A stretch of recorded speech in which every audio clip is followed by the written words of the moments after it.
ఈరోజు టీటీడీ పరకామణి చోరీ కేసులో అత్యంత కీలకమైనటువంటి సాక్షి సతీష్ కుమార్ ఎవరైతే టీటీడీలో ఏవిఎస్ఓగా విజిలెన్స్ అండ్ సెక్యూరిటీ ఆఫీసర్గా అసిస్టెంట్ విజిలెన్స్ అండ్ సెక్యూరిటీ ఆఫీసర్గా 2023 ఏప్రిల్లో పనిచేస్తున్నటువంటి సందర్భంలో పరకామణిలో చోరీ జరుగుతున్నటువంటి విషయాన్ని గమనించి రెడ్ హ్యాండెడ్గా పట్టుకొని మరి ముద్దాయినటువంటి రవికుమార్ ఎవరైతే ఈ చోరీకి పాల్పడతా ఉన్నాడో ఆ రవికుమార్ పైన కంప్లైంట్ ఇచ్చి కేసు నమోదు చేయించినటువంటి వ్యక్తి సతీష్ కుమార్. అటువంటి వ్యక్తి ఈ రోజున తాడిపత్రి సమీపంలో రైలు పట్టాల పైన విగత జీవిగా పడి ఉన్నటువంటి పరిస్థితి. అత్యంత కిరాతకంగా సతీష్ కుమార్ హత్య గావింపబడ్డాడు. ఇదేమి అనుమానాస్పద మృతి కాదండి. సతీష్ కుమార్ అత్యంత కిరాతకంగా హత్య గావింపబడ్డాడు. నేను ఎందుకో ఈ మాట చెప్తా ఉన్నానంటే, ఇవాళ ఈ పరకామణి చోరీ విషయంలో, చోరీ అంశంలో అత్యంత కీలక భూమిక పోషించినటువంటి వ్యక్తులు ఒకరు వైవి సుబ్బారెడ్డి, మరొకరు కరుణాకర్ రెడ్డి. చైర్మన్లుగా టీటీడీకి ఉన్నటువంటి సమయంలోనే ఈ పరకామణి చోరీ ఉదంతం బయటపడటం, ఆ తర్వాత ఆశ్చర్యకరంగా లోక్ అదాలత్లో రాజీ కుదరడం, ఇవన్నీ కూడా వైవి సుబ్బారెడ్డి, కరుణాకర్ రెడ్డి ఇద్దరు చైర్మన్లుగా ఉన్నప్పుడే ఈ రెండు విషయాలు కూడా జరిగాయి. చోరీ జరిగినటువంటి అంశం బయటపడింది వైవి సుబ్బారెడ్డి చైర్మన్గా ఉన్నటువంటి సమయంలో ఏప్రిల్ 2023లో అయితే, అదే వైవి సుబ్బారెడ్డి చైర్మన్గా ఉన్నటువంటి సమయంలోనే జూన్ 19, 2023న ప్రత్యేకంగా టీటీడీలో ఒక తీర్మానం చేసి, తీర్మానం నంబర్ 159, సుబ్బారెడ్డి చైర్మన్ గా టీటీడీలో ఒక ప్రత్యేక తీర్మానం దేనికై అంటే, ఎవరైతే పరకామణిలో చోరీ చేస్తూ పట్టుబడ్డాడో ఆ సివి రవికుమార్ కి చెందినటువంటి కొన్ని ఆస్తులు టీటీడీకి కట్టబెట్టే విధంగా, ఒక రకమైనటువంటి రాజీ డ్రామాకి తెరలేపే విధంగా టీటీడీలోనే తీర్మానం చేసింది వైవి సుబ్బారెడ్డి. ఆ తర్వాత టీటీడీ చైర్మన్ కరుణాకర్ రెడ్డి యొక్క ప్రోద్బలంతో నన్ను బెదిరించారని వాళ్ళు ఖచ్చితంగా ఒక స్టేట్మెంట్ కూడా రికార్డ్ అయి ఉండేది. ఆ విషయం తెలుసు, ఎందుకంటే ఆల్రెడీ సతీష్ ఒకసారి చెప్పారు, నన్ను బెదిరించారు, నా పైన ఒత్తిడి తీసుకొచ్చారని చెప్పి గతంలోనే ఒకసారి ఆయన టీటీడీ ఇంటర్నల్ ఎంక్వైరీలో విజిలెన్స్ ఆఫీసర్ గంగా గిరిధర్ రావు గారికి చెప్పినట్టు నివేదికలో రాశారు. ఇవాళ ఇదే అంశం సిట్ ముందు కూడా సతీష్ కుమార్ రికార్డ్ చేస్తే ఇక మా ఖేల్ ఖతం, మేము చేసినటువంటి పాపం ఇవాళ పూర్తిగా రుజువు అవుతుంది, బట్టబయలు అవుతుందని చెప్పి ఒక భయంతో ఈ నరరూప రాక్షసులు కరుణాకర్ రెడ్డి, వైవి సుబ్బారెడ్డి, వాళ్ళ దొంగల ముఠ, హంతకుల ముఠ అందరూ కలిసి ఇవాళ సతీష్ కుమార్ ని అత్యంత కిరాతకంగా హత్య చేశారు. ఇవాళ ఖచ్చితంగా దీనిని ఒక హత్య కేసుగానే భావించాలి. ఇప్పటికే పోలీసులు ప్రాథమికంగా అక్కడికి వెళ్ళి పరిశీలిస్తే సతీష్ కుమార్ ముఖం పైన రాళ్లతో గుద్దినట్టు, బండరాళ్లతో ఆయన ముఖం పైన గుద్దినట్టు ఆనవాళ్ళు కనపడుతున్నట్టు సమాచారం. పోస్ట్ మార్టం నివేదిక వచ్చిన తర్వాత ఇంకా మరిన్ని వాస్తవాలు బయటపడతాయి. దీనిని ఒక హత్య కేసు కోణంలోనే దర్యాప్తు చేయాలి. ఆ విధంగానే పోలీస్ ఎంక్వైరీ జరగాలని కూడా మేము కోరుకుంటూ ఉన్నాం. ఈ నిజం కూడా అతి త్వరలోనే బయటకు వస్తుంది. ఎందుకంటే మీ చరిత్ర అటువంటిది కదా. గతంలో ఎన్ని కేసుల్లో మీరు సాక్షుల్ని చంపేశారయ్యా? కీలకమైనటువంటి సాక్షుల్ని, వ్యక్తుల్ని గతంలో ఎంతమందిని చంపారు మీరు? పరిటాల రవి గారి హత్య కేసులో మొద్దు శ్రీను చంపలేదా? పటోళ్ల గోవర్ధన్ రెడ్డిని అంతమొదించలేదా? ఓం ప్రకాష్ని ఏం చేశారు? అడ్డు తొలగించుకోలేదా?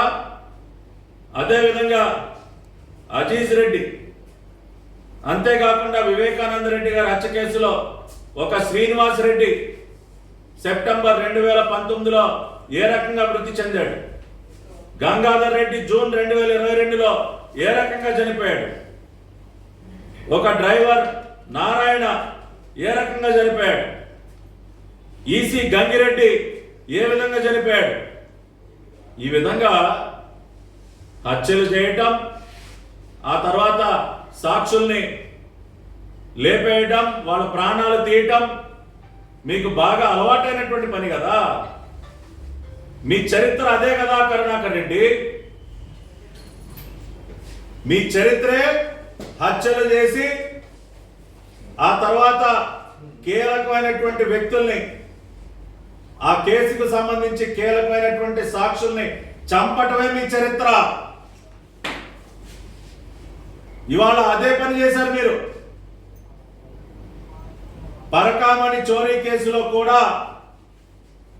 ఈ చోరీని పట్టుకొని ఆనాడు కంప్లైంట్ చేసినటువంటి సతీష్ కుమార్ ఇవాళ తన కీలకమైనటువంటి వాంగ్మూలం సిట్ ముందు ఇచ్చే రోజున అతని ఇంటి నుంచి బయలుదేరి వస్తుండగా మార్గ మధ్యంలో కిరాతకంగా హత్య చేశారు మీరు. ఇక్కడ ఇంకొక విషయాన్ని కూడా ప్రస్తావించాలి. చాలా కీలక.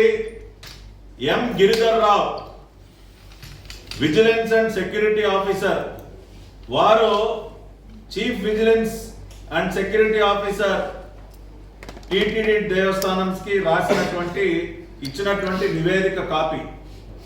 ఈ అంశం పైన M Giridhar Rao, vigilance and security officer వారు ఇచ్చినటువంటి నివేదిక 25/7/2024 ఈ రిపోర్ట్ ఇచ్చారు.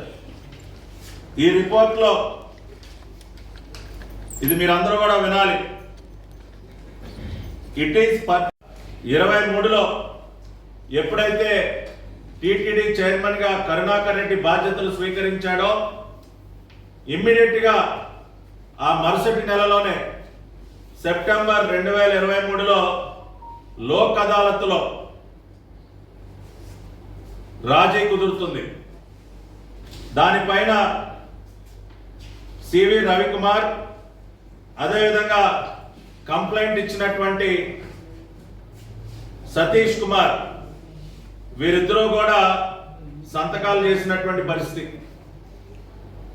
రవికుమార్ కి సతీష్ కుమార్ మధ్య ఒక రాజీ కుదిరినట్టు లోక్ అదాలత్లో ఈ విషయాన్ని సెటిల్ చేసింది భూమన కరుణాకర్ రెడ్డి చైర్మన్ గా ఉన్నటువంటి సందర్భంలో. ఇవాళ అందుకే నేను చాలా స్పష్టంగా చెప్తా ఉన్నా, భూమన కరుణాకర్ రెడ్డి, వైవి సుబ్బారెడ్డి, అదేవిధంగా వారి వెనుకున్నటువంటి వైఎస్ఆర్సీపీ గజ దొంగల ముఠా, వీరందరూ కూడా కలిసి పక్కాగా పథక రచన చేసి ఈ రోజున సతీష్ కుమార్ ని అత్యంత కిరాతకంగా హత్య చేయించారు. ఎందుకు అంటే ఈ రోజున సతీష్ కుమార్ సిట్ ముందు హాజరై తన కన్ఫెషన్ స్టేట్మెంట్ ని నమోదు చేయాల్సి ఉన్నటువంటి సందర్భంలో సతీష్ కుమార్ గనక సిట్ కార్యాలయానికి చేరుకుని తన స్టేట్మెంట్ ని గనక రికార్డు చేస్తే, తన కన్ఫెషన్ స్టేట్మెంట్ పైన గనక సంతకం చేస్తే ఇక వీరి బండారం మొత్తం కూడా బయటపడినట్టే. కాబట్టి ఏదో ఒక రకంగా అతనిని అడ్డు తొలగిస్తే గాని ఈ పరకామణి చోరీ కేసు విషయంలో తాము బయటపడేది లేదు అని చెప్పి భావించి కరుణాకర్ రెడ్డి, వైవి సుబ్బారెడ్డి ఇద్దరు కలిసి ఇవాళ సతీష్ కుమార్ ని పొట్టన పెట్టుకున్నారు. చేసిందంతా చేసి అప్పుడే వాళ్ళ దిక్కుమాలిన మీడియాలో ఒక ప్రచారం, సిట్ యొక్క ఒత్తిడి తట్టుకోలేక అప్పుడే ఒక ప్రచారానికి తెరలేపారు. ఈ నరహంతకుడు కరుణాకర్ రెడ్డి మీడియా ముందుకు వచ్చి మాట్లాడుతూ ఉన్నాడు. ఇప్పుడు సతీష్ కుమార్ పైన తీవ్రమైనటువంటి ఒత్తిడి తీసుకురావటం వలన అతను ఆత్మహత్య చేసుకున్నాడు అని చెప్పి, నువ్వెవడు అయ్యా సర్టిఫై చేయడానికి అది ఆత్మహత్య అని? ఇదేమన్నా వివేకానంద రెడ్డి గారి హత్య కేసులో లాగా గొడ్డలి పోటీకి గురి చేసి హార్ట్ అటాక్ అని చెప్పి, గుండెపోటు అని చెప్పి బ్రేకింగ్ న్యూస్ లేయటం అనుకున్నావా?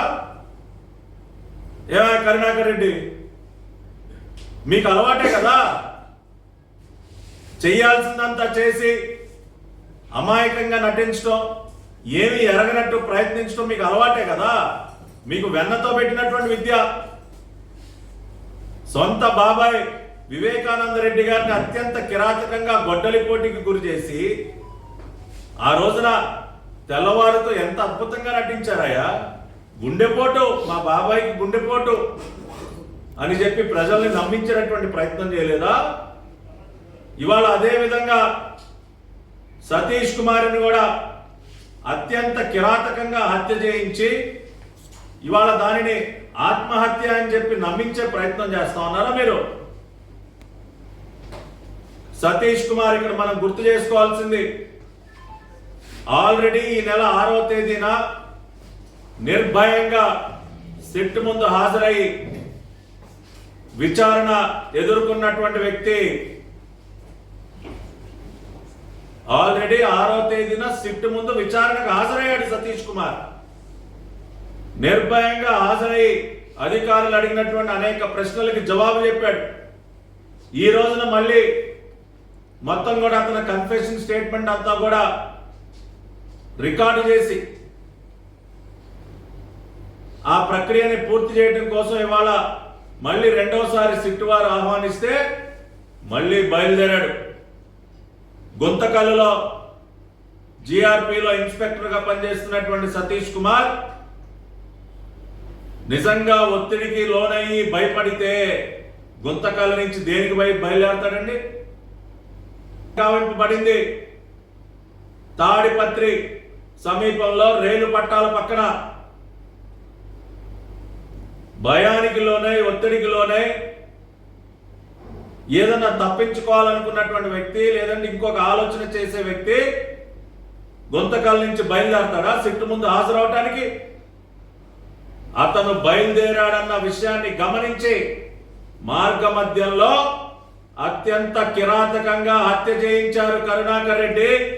కుమార్ జీవించి ఉంటే